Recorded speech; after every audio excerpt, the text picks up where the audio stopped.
अस्सलाम वालेकुम dear students. जैसे कि आप लोग को पता है कि हमने केमिकल पैथोलॉजी का सब्जेक्ट स्टार्ट किया है और आज का हमारा लेक्चर नंबर 5 है। जो टॉपिक आज हम डिस्कस करेंगे वो टॉपिक है कार्सिनो एम्ब्रियोनिक एंटीजन, जिसे CEAB इन शॉर्ट फॉर्म कहा जाता है। आप देख रहे हैं MLTMCQs, मैं हूँ कामरान। तो वक्त ज़ाया नहीं करते, शुरू करते हैं अपने टॉपिक को।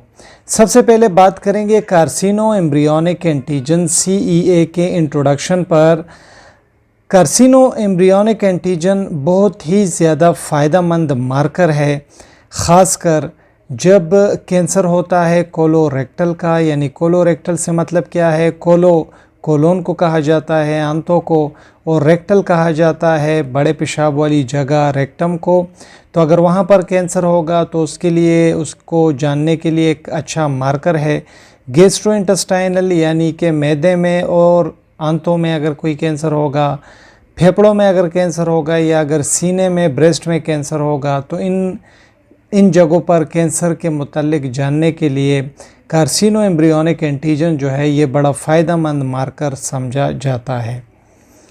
CEA को दरियाफ्त किया गोल्ड ने और फ्रीमैन ने 1965 में, और उन्होंने इस ट्यूमर मार्कर को कैसे दरियाफ्त किया। उन्होंने इंसानी जो आंत है वहाँ पर जो कैंसर के टिश्यू मौजूद थे, तो वो उन्होंने उठाए, इंसानी आंतों से उन्होंने कैंसर के टिश्यू को उठाया और एक खरगोश के जिस्म में उसको डाल दिया। तो क्या ऑब्ज़र्व किया उन्होंने? ऑब्ज़र्व किया कि जो एंटीसीरा था, जो एक्सट्रैक्ट उन्होंने उठाया था, तो वो एब्जॉर्ब हो गया था कामयाब तौर पर with extract of normal human colon. जो नॉर्मल आंतें थी उसके साथ बहुत अच्छी तरह से ये मिक्सअप हो गया था। और फिर बाद में देखा गया कि यही जो एंटीसीरा था, तो इसने रिएक्शन शो किया ट्यूमर वाले सेल्स के साथ, लेकिन नॉर्मल टिश्यू के साथ इस एंटीसीरा ने, इस एक्सट्रैक्ट ने कोई भी रिएक्शन शो नहीं किया। तो इसलिए इस एंटीसीरा को बहुत ज़्यादा कामयाब समझा गया और ये सोचा गया कि इसकी मदद से इलाज किया जा सकता है ट्यूमर्स का। जो एंटीजन है हमारे पास, ये CEA का कार्सिनो एम्ब्रियोनिक एंटीजन या ट्यूमर मार्कर, ये एम्ब्रियोनिक टिश्यू में भी पाया जाता है और इसलिए इसका नाम भी कार्सिनो एम्ब्रियोनिक एंटीजन पड़ा। CEA कार्सिनो एम्ब्रियोनिक एंटीजन जो है ये ग्लाइकोप्रोटीन है और इसका मॉलिक्यूलर मास जो है 150 से 300 किलो डाल्टन तक है, और तकरीबन इस 150 से 300 किलो डाल्टन ग्लाइकोप्रोटीन में CEA के 45 से 55% तक कार्बोहाइड्रेट होता है। ये सिंगल पॉलीपेप्टाइड चेन होता है और तकरीबन इसमें 641 अमाइनो एसिड्स होते हैं। CEA एक बहुत बड़ी फैमिली है और इस बड़ी फैमिली में जो सेल सरफेस ग्लाइकोप्रोटीन्स हैं तो ये मौजूद होते हैं। CEA प्रोटीन जो है, तो ये इसको इनकोड जो चीज़ करती है, तो वो तकरीबन 10 जीन्स होते हैं और ये 10 जीन्स क्रोमोसोम नंबर 19 पर मौजूद होते हैं जो इस CEA प्रोटीन को कोड करते हैं। 36 मुख्तलिफ ग्लाइकोप्रोटीन्स का पता लगाया गया है CEA की फैमिली में।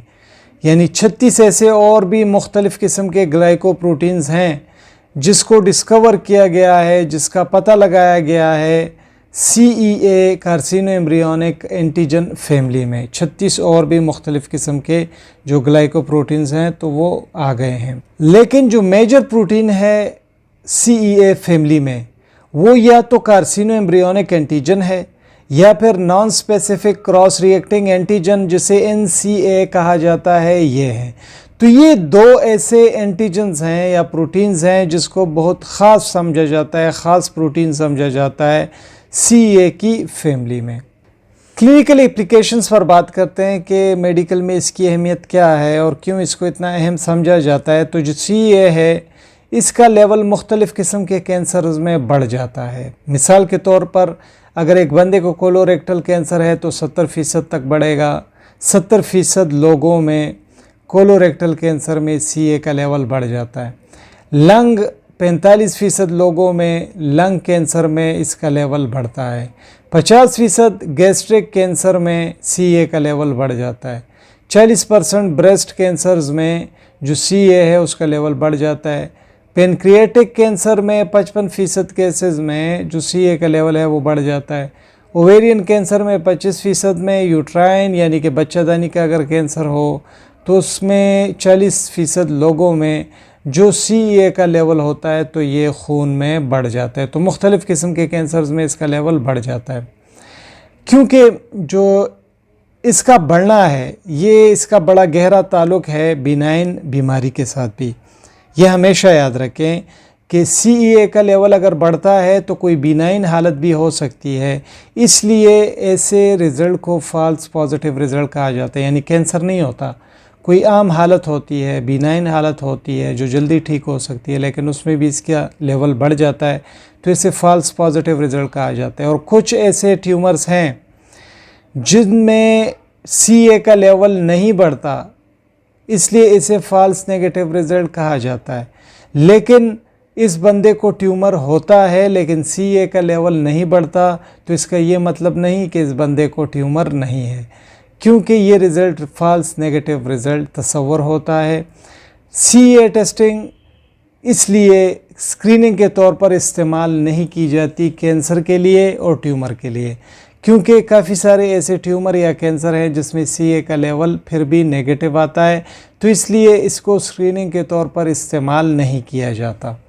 CA टेस्टिंग का ये भी कहा गया है कि ये बड़ा मुफीद समझा जाता है क्लिनिकल स्टेजिंग के मुतल्लिक जानने के लिए, यानी एक ट्यूमर के स्टेज के मुतल्लिक, कैंसर के स्टेज के मुतल्लिक ये हमें पता दे सकता है। लेकिन अगर उस ट्यूमर का या कैंसर का पहले से पता हो, अगर मुस्तकिल तौर पर CA का लेवल बहुत ज़्यादा हाई होता है, 5 से 10 टाइम्स जो इसका नॉर्मल लेवल हो, अगर उससे भी ये ऊपर चला जाए तो इसका मतलब मज़बूत तौर पर यह समझा जाता है कि मरीज़ को कोलोन यानी आंतों का कैंसर है, लेकिन इसका ताल्लुक़ और भी कैंसर्स के साथ हो सकता है, सिर्फ कोलोन का कैंसर नहीं है। कोलोन के कैंसर में CA कंसंट्रेशन यानी जो मकदार है CA की, तो ये कोरिलेट की जाती है स्टेज ऑफ द डिज़ीज़ के साथ कि यार स्टेज कौन सा है, ठीक है, तो उसके साथ कोरिलेशन इसकी की जाती है।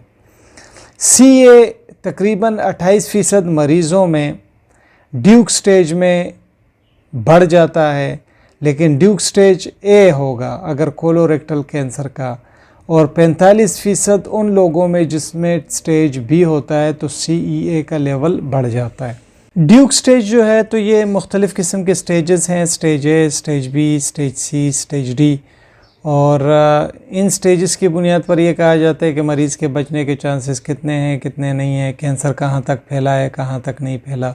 अच्छा, जो प्री ट्रीटमेंट है CA कंसंट्रेशन की, तो इसको भी बहुत ज़्यादा मौसर समझा गया है तशख़ीसी लिहाज से, और तशख़ीसी लिहाज से इसको इसलिए अहम समझा गया है ताकि डॉक्टर को पता चल सके कि कहीं मेटास्टेसिस तो नहीं है, मरीज़ के जिस्म में कैंसर फैल तो नहीं रहा, ठीक है।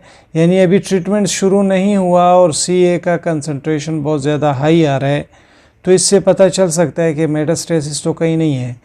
हाई कंसंट्रेशन CA की ज़्यादातर इसका ताल्लुक़ है, ज़्यादा ताल्लुक़ इसका समझा जाता है कि मरीज़ में जो मेटास्टेसिस है, जो कैंसर है, वो फैल चुका है। और कुछ शवाहिद से ये चीज़ सामने आई है कि जो CA है ये एक सेलुलर एडहेजन मालिक्यूल के तौर पर भी काम करता है, और इसकी वजह से जो इन्वेजन है, जो हमला है, या जो मेटास्टेसिस है, कैंसर फैलने का जो ख़तरा है, तो ये और भी बढ़ जाता है। अगर कामयाब इलाज किया जाए, इनिशियल थेरेपी में पहले ही से कैंसर का इलाज शुरू कर दिया जाए, तो इस कामयाब इलाज की सूरत में जो CA का लेवल होता है तो वो ख़ुद ब खुद कम हो जाता है, गिरना शुरू हो जाता है। अगर इलाज कामयाब हो जाता है, मरीज़ ठीक हो जाता है, कैंसर ठीक हो जाता है, तो इस वक्त पर अगर CA का लेवल किया जाएगा तो CA का लेवल बिल्कुल स्टेबल होगा, नॉर्मल होगा, कोई भी इंक्रीज़ CA के लेवल में नहीं होगा। लेकिन अगर CA का लेवल बढ़ता है तो इसका मतलब होगा कि जो बीमारी है तो उसकी रिकरेंस शुरू हो चुकी है, दोबारा से ये कैंसर जो है वो नमूदार होना शुरू हो गया है। इसलिए CA का लेवल दोबारा से बढ़ना अच्छा समझा नहीं जाया जाता, क्योंकि ये समझा जाता है कि कैंसर दोबारा से हो चुका है या दोबारा से होना शुरू हो गया है। जो लीड टाइम है CA एलिवेशन का बढ़ने का to clinical recurrence is about 5 months, यानी नॉर्मली ये तसव्वुर किया जाता है कि जब इलाज किया जाए कैंसर का और इलाज ख़त्म हो जाए तो डॉक्टर्स ये कहते हैं कि तकरीबन 5 महीने के अंदर अंदर दोबारा से भी ऐसे कुछ चांसेस कुछ मरीज़ों में होते हैं जिनमें दोबारा से इस कैंसर का बढ़ना जो है वो शुरू हो जाए। इसलिए 5 महीने बाद ऐसे मरीज़ों को कहा जाता है कि आप CA का लेवल ज़रूर करवाएँ। इन मरीज़ों में एक रिपीट लेप्रोटमी का प्रोसीजर किया जाता है, यानी पूरे पेट को चीरा जाता है और जो आंतें हैं उसको निकाला जाता है और फिर देखा जाता है उसमें कि जो रिलैप्स है वो तो नहीं हुआ। रिलैप्स को कंफर्म करने के लिए लेप्रोटमी का प्रोसीजर किया जाता है और तकरीबन ये 90% केसेस में डिटेक्ट होता है। ठीक है, तो लेप्रोटमी कामयाब है और 90% केसेस में इसका अच्छा रिज़ल्ट आता है। इसके अलावा अगर मेटास्टेटिक कोलोन कैंसर को मॉनिटर करना हो, देखना हो, तो CA को बड़ा मुफीद समझा जाता है ऐसे मरीज़ों में जिनका पूरे इलाज के दौरान CA का लेवल देखा जाए और क्लिनिकल कोर्स जो है बीमारी का उस दौरान भी मॉनिटर किया जाए CA के लेवल को, क्योंकि ऐसे मरीज़ों में CA का लेवल बड़ा मुफीद समझा जाता है। तो इलाज के साथ और बीमारी के साथ साथ CA के लेवल को जाना जाता है। CA को बड़ा मुफीद समझा जाता है उन मरीज़ों में भी जिनको ब्रेस्ट, लंग, गैस्ट्रिक या पेनक्रियाटिक कैंसर हुआ था, तो ऐसे लोगों में भी दोबारा से देखना CA के लेवल को बड़ा मुफीद समझा जाता है ताकि पता लगाया जा सके कि दोबारा से कैंसर तो शुरू नहीं हुआ। ब्रेस्ट कैंसर में जो एलिवेटेड या हाई CA का लेवल होता है तो इससे ये पता चलता है कि मरीज़ को मेटास्टेटिस शुरू हो गया है, मेटास्टेटिक डिजीज़ शुरू हो गई है, मेटास्टेसिस शुरू हो गया है, कैंसर जो है वो फैल रहा है ब्रेस्ट के अंदर। CA का लेवल बढ़ता है, लंग्स में अगर कैंसर फैल जाए तो उसमें बढ़ता है। लेकिन डियर स्टूडेंट्स, यहाँ पर एक मज़े की बात मैं आपको बताता चलूँ कि CA का जो मार्कर है जो कि ब्रेस्ट कैंसर वाले मरीज़ों में इस्तेमाल किया जाता था, आजकल इस CA को रिप्लेस कर दिया गया है, हटा दिया गया है और इसकी जगह एक बहुत मखसूस मार्कर आ गया है ब्रेस्ट कैंसर में जिसे CA-153 कहा जाता है। तो आजकल मरीज़ों में CA-153 किया जाता है CEA के निस्बत। CA का लेवल बढ़ जाता है कुछ मरीज़ों में जिनमें बिनाइन हालत होती है। बिनाइन हालत कोई कैंसरस कंडीशन नहीं होती। मिसाल के तौर पर ऐसे मरीज़ों को जिनको सिरोसिस हो 45% लोगों में देखा गया है, CA का लेवल बढ़ जाता है। पल्मोनरी एम्फाइजीमिया 30% लोगों में देखा गया है, CA का लेवल बढ़ जाता है। रेक्टल पोलैप्स में 5% लोगों में देखा गया है, CA का लेवल बढ़ जाता है। बिनाइन ब्रेस्ट डिजीज़ में 15% लोगों में देखा गया है कि CA का लेवल बढ़ जाता है। और जिन लोगों के आंतों में ज़ख़म होता है, अल्सरेटिव कोलाइटिस होता है, तो 15% लोगों में देखा गया है कि CA का लेवल जो है वो बढ़ जाता है। नॉर्मल सीरम वैल्यू पर आते हैं कि नॉर्मल लेवल इसका क्या है। तो इसका जो नॉर्मल लेवल बनता है, ये बात याद रखें कि ज़्यादातर लेबॉर्ट्रीज़ के रिज़ल्ट एक दूसरे से चेंज हो सकते हैं, लेकिन ज़्यादातर लेबॉर्ट्रीज़ में जो नॉर्मल लेवल होता है तो वो 2.5 से लेकर 5 माइक्रोग्राम पर लीटर तक इसका जो लेवल है वो समझा जाता है नॉर्मली। बहुत ज़्यादा शुक्रिया MLT MCQs देखने के लिए। वीडियो अगर आपको पसंद आई हो तो वीडियो को ज़रूर लाइक करें, दोस्तों के साथ शेयर करें, हमारे चैनल को सब्सक्राइब करें, वीडियोस को लाइक करें, दोस्तों के साथ शेयर करना मत भूलिए। अपना ढेर सारा ख्याल रखिए। अल्लाह हाफ़िज़।